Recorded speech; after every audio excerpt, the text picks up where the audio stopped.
And I do believe that we have rotten politics, and I'm not using that as an exaggeration.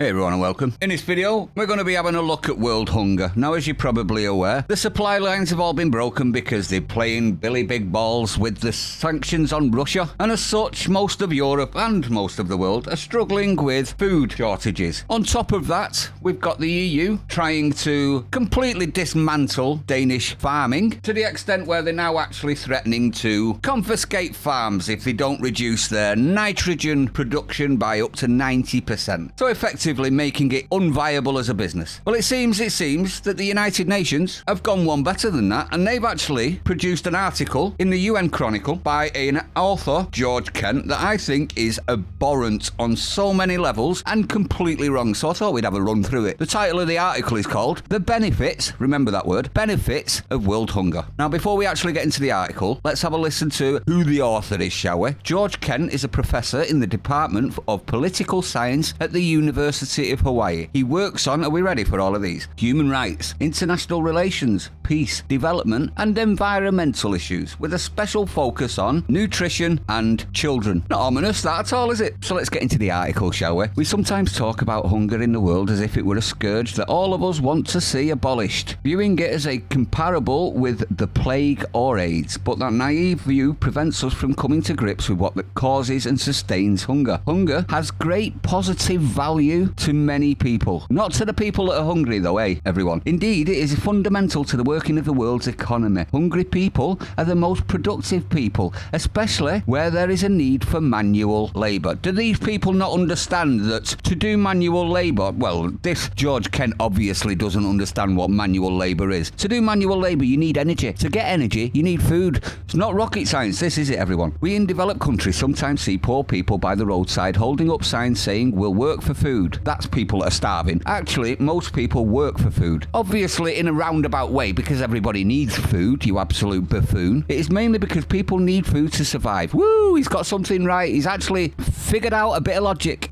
To survive, that they work so hard, either in producing food for themselves in subsistence level production, or by selling. We're not doing subsistence level production at the minute, are we, with globalism? We're just passing it off to other nations so that they can hold it over us like a carrot on a string, or by selling their services to others in exchange for money. How many of us would sell our services if it were not for the threat of hunger? Well, I would.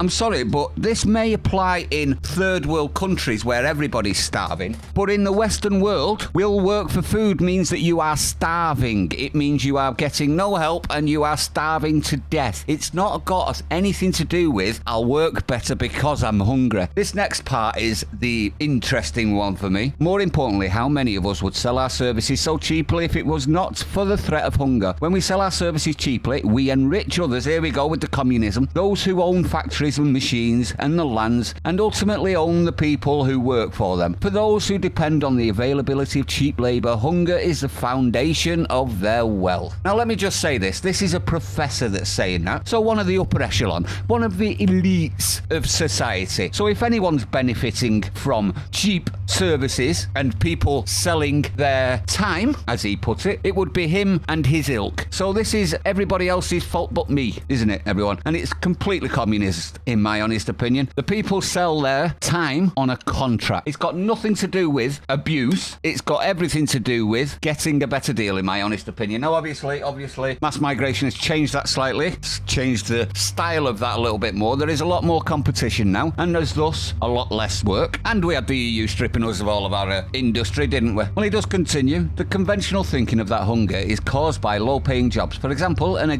article reports on Brazil's ethanol slaves. Now, 200,000 migrant sugar cutters who prop up renewable energy boom. Now, to me, that is a lie. There is no such thing as Brazil's ethanol slaves. There is Brazil's low-wage ethanol workers. Now, just because Brazil workers don't get the same sort of money that we do here doesn't mean that they are slaves, does it? It It just means that they get their average wage for their nation. Now, this is the arrogance of the Western elites, isn't it? Everyone else deserves exactly the same treatment as us, even if the country doesn't do that for anybody else. It's just cherry-picking information and making it sound as bad as possible, in my honest opinion. Well, it's true the hunger is caused by low-paying jobs. We need to understand that hunger at the same time causes low-paying jobs to be created. Does it really? Who would have established massive biofuel production operations in Brazil if they... Yeah, and how's that working out for the world, these biofuel places? How's all the renewable energy working out? Not working out very well for the low-paying job people, is it? Who build any sort of factory if they did not know that many people would be available to take the jobs at low pay rates. Much of the hunger literature talks about it, how is it important to assure that people are well fed so that they can be more productive. That is nonsense. No, that's quite well. You need, see, maybe to do your job where you just sit down and talk to people. You don't need much energy for that one, do you? But for people like me, you, and everybody else, that's not possible. Tell a bricklayer that he doesn't need food to do his job. Tell a truck driver he doesn't need food to do his job. And he will actually work better if he's hungry. Let's see if that actually works out for you. See what I mean about these people? They've obviously never had a job in their life. Nothing that would put a callus on your hand or break your back a little bit or make you suffer with aches and pains. The best this man's ever done is written for the UN. And yet he is the authority on what constitutes a good worker. And to him, that is being starving. Absolute shocker, this, isn't it? This is the UN that's supposed to be looking after people of the world. Instead, they're actually saying world hunger's brilliant. It actually works for us really well because it drives the prices down and we can get everything for cheap. Absolutely disgusting, isn't it, everyone? Let me know what you think, though. I'd like to know your opinion. George Kent, 2-finger salute to you, you absolute communist prick. I'm sorry, but it's true. Stay sane. I'll see you on the next one.